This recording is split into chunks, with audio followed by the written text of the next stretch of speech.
Hello everyone, বাংলাদেশের megastar Shakib খানের তুফান cinema বাংলাদেশের বিনোদন জগতে একটা নতুন ইতিহাস রচনা করেছে, তা আমরা সকলেই জানি। এই সিনেমা বাংলাদেশের পাশাপাশি সারা পৃথিবীতে মুক্তি পেয়েছে এবং সর্বশেষ মুক্তি পেয়েছে আমাদের প্রতিবেশী দেশ ভারতে।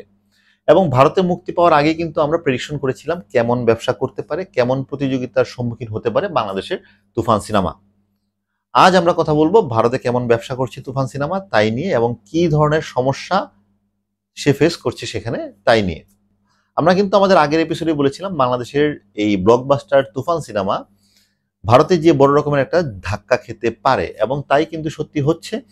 অলরেডি 2 দিন গিয়েছে, ভারতে মুক্তি পেয়েছে, এবং এর ভিতরে যে ধরনের রিপোর্ট পাওয়া যাচ্ছে তাতে কিন্তু বলাই যাচ্ছে যে বাংলাদেশের তুফান সিনেমা ভারতে গিয়ে খুব ভালো একটা অবস্থান করতে পারেনি। যদিও রায়হান রাফি সহ এই ছবির সাথে সংশ্লিষ্ট যারা রয়েছে, স্পেশালি ভারতের SBF প্রোডাকশন হাউস যারা হচ্ছে এই ছবির একটা অংশীদার, তারা খুব বড় আকারে আয়োজন করে এর শুভ মুক্তি দিলেও ভারতে খুব ভালো ব্যবসা করতে পারছে না। এখন এটার জন্য কিন্তু বাংলাদেশের যারা সাকিবের ফ্যান তাদের দুঃখ পাওয়ার কোনো কারণ নেই, কারণ Toofan cinema definitely one of the finest movie আমাদের বাংলাদেশের। কিন্তু ভারতে কেন ব্যবসা করছে না সেটার কিন্তু আলাদা কিছু হিসাব নিকাশ রয়েছে। প্রথমত যে কারণটা রয়েছে সেটা হচ্ছে ভারতে বর্তমানে চলছে প্রভাসের কালকি মুভি। এই কালকি মুভিটা ভারত সহ সারা পৃথিবীতে নতুনভাবে হিন্দি সিনেমার একটা ইতিহাস রচনা করছে। মাত্র 7 দিনে 700 কোটি রুপি আয় করেছে, যা অলরেডি মুভিকে একটা ব্লকবাস্টারের দিকে নিয়ে যাচ্ছে, এবং আশা করা যাচ্ছে এই মুভিটা হয়তো 1200 থেকে 1500 কোটি রুপি আয় করবে। সো এমন বড় স্কেলের একটা মুভি যেখানে অমিতাভ বচ্চন রয়েছে, দীপিকা রয়েছে, কমল হাসান রয়েছে, এবং হালের সেন্সেশন প্রভাস রয়েছে, এবং প্রভাস আগে কয়েকটা ফ্লপ দেওয়ার পরে এই মুভিটা দিয়ে আবার ফিরে আসলো বড় স্ক্রিনে রাজত্ব করার জন্য। এইরকম একটা মুভির সাথে যখন কম্পিটিশনে পড়ে তুফান সিনেমা, তখন ধরেই নেওয়া হয়েছিল এই তুফান সিনেমা খুব বেশি সুবিধা করতে পারবে না। এটা হচ্ছে একটা কারণ। আর কি কারণ রয়েছে?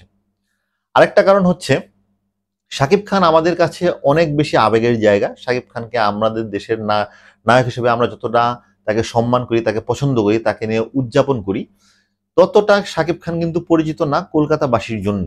কলকাতায় যারা বাংলা ভাষাভাষী রয়েছে তাদের কাছ থেকে একটু ভালো ব্যবসা আশা করলেও সেখানেও আসলে খুব বেশি সুবিধা করতে পারছে না বাংলাদেশের তুফান সিনেমা। যদিও এই তুফান সিনেমা খুবই সুন্দর একটা সিনেমা এবং কোনো কপি নেই, বাট তারপরেও এর লুকস, এর গল্প ইন্ডিয়ান যারা বাংলা ভাষাভাষী রয়েছে বা যারা ইন্ডিয়ান দর্শক রয়েছে তাদেরকে আকৃষ্ট করছে না।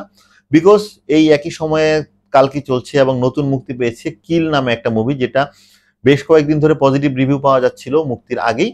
সো স্বাভাবিকভাবে মানুষের যে এন্টারটেইনমেন্ট বাজেট, সেখান থেকে যখন পিক অ্যান্ড চুজ করবে যে 3টা 4টা সিনেমার ভিতরে কোনটা দেখবে, ডেফিনেটলি সে দেখা যাচ্ছে যে প্রভাসের ছবি দেখার জন্য সেই টাকাটা স্পেন্ড করছে। যেমনি ভাবে আমাদের দেশে রোজারিতে যখন 5 6টা 7টা মুভি মুক্তি পেয়েছিল, আমরা কিন্তু সবগুলো দেখতে পারিনি। একটা পরিবারের বা একটা মানুষের কিন্তু এন্টারটেইনমেন্ট বাজেটের একটা লিমিটেশন থাকে।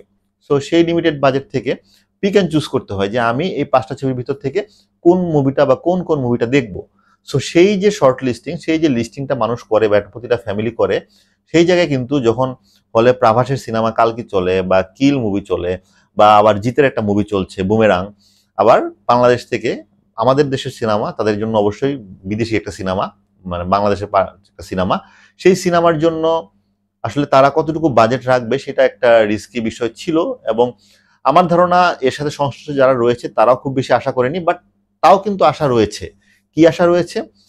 ইন্ডিয়াতে রবিবার দিন নর্মালি ছুটির দিন, আমাদের দেশে যেমন শুক্রবার দিন ছুটির দিন, ইন্ডিয়াতে হচ্ছে রবিবার দিন ছুটির দিন। সো রবিবার দিন এর ব্যবসা কিছুটা হলেও বাড়তে পারে, বাট ভারতের ব্যবসা ডেফিনেটলি অন্য অনেক ভালো ভালো কান্ট্রির থেকেও কম হবে, এটা আমি নিশ্চিত, এটা আমি বলে দিতে পারি। যেমন ভারতের থেকেও ভালো ব্যবসা করবে হইতেছে আমাদের দুবাই, সৌদি আরব, এসব জায়গায় ভারতের থেকেও তুফান সিনেমা ভালো ব্যবসা করবে। কারণ হচ্ছে সেই সব দেশগুলোতে বাংলাদেশি অডিয়েন্স যারা বাংলাদেশ থেকে বিভিন্ন কাজের কারণে সেখানে গিয়ে শ্রম দেয় বা থাকে, তারা সেখানে রয়েছে। তারা ডেফিনেটলি বাংলাদেশের শাকিব খানের সিনেমা নিয়ে একটা উৎসবে মাতবে, এবং তাই কিন্তু হচ্ছে যতটুকু খবর পাওয়া যাচ্ছে। ভারতের থেকেও বড় মার্কেট রয়েছে আমাদের মিডল ইস্টে, আমাদের ইউরোপে, যেখানে আমাদের বাংলাদেশি অনেক ফ্যামিলি রয়েছে, অনেক লোকজন রয়েছে। তারা ডেফিনেটলি এই শাকিব খানের তুফান সিনেমা নিয়ে উৎসবে মাতবে, এবং তাই হচ্ছে। সো ভারতে খুব বেশি একটা সুবিধা করতে পারবে না তুফান, সেটা আমরা আগেই প্রেডিক্ট করেছিলাম। বাট সেই নেগেটিভ রিপোর্ট বা সেই যে নেগেটিভিটি বা ভারতের ব্যবসার যে নেগেটিভিটি সেটা আসলে বাংলাদেশের তুফান সিনেমাকে ইতিহাস রচনা করতে কোনো রকম ভাবেই বাধা সৃষ্টি করতে পারবে না, বিকজ তুফান সিনেমা বাংলাদেশে অলরেডি ব্যবসা করে ফাটিয়ে ফেলেছে, বিগত 20-30 বছরের রেকর্ড সব ভেঙে ফেলেছে। সো সাকিবিয়ান যারা রয়েছে, বাংলাদেশে যারা সাকিব খানের ফ্যান রয়েছে, তারাও আনন্দ করতেই পারেন। আরও বেশ কিছুদিন এই আনন্দ চলবে তুফান নিয়ে, এবং এই তুফানের মাধ্যমে আসলে ভারতের কাছে শাকিব খানের একটা পরিচিতি তৈরি হচ্ছে। এখন থেকে হয়তো বা 2-3 বছর পরে শাকিব খানের যখন কোনো একটা মুভি মুক্তি পাবে, আরো 3-4টা মুভি মুক্তির পরে, তখন দেখা যাবে হয়তো বা শাকিব খানের মুভি নিয়েও কলকাতাতেও বাংলাদেশের মতোই আনন্দ আয়োজন উদযাপন হবে। এখন হচ্ছে এই ফেজটা হচ্ছে কলকাতার যারা দর্শক রয়েছে বা যারা হচ্ছে ইন্ডিয়ার দর্শক রয়েছে, তাদেরকে শাকিব খানের সাথে পরিচয় করিয়ে দেওয়ার সময়, পরিচয় করিয়ে দেওয়ার পর্ব চলছে। এটা যে নতুন একটা শাকিব খান, নতুন একটা লুকে আসছে, সে যে কতটা দক্ষ অভিনেতা, কতটা ভালো অভিনয় করতে পারে, তাই কিন্তু পরিচয় হচ্ছে এই তুফান সিনেমার মধ্য দিয়ে। এবং এর মধ্য দিয়ে কিন্তু একটা ফ্যান বেস তৈরি হবে, যেমনটা হয়েছে চঞ্চল চৌধুরী, আফরান নিশো, তারপরে হচ্ছে মোশাররফ করিম, এদেরকে নিয়ে কলকাতায় যেমন একটা ভালো ফ্যান বেস তৈরি হয়েছে। ডেফিনেটলি তুফান বা পরবর্তীতে তুফানের মতো আরো অনেক সিনেমা আসলে ডেফিনেটলি তাদেরও মাঝে শাকিব খানের মতো একটা নায়কের ফ্যান বেস তৈরি হবে। Thank you.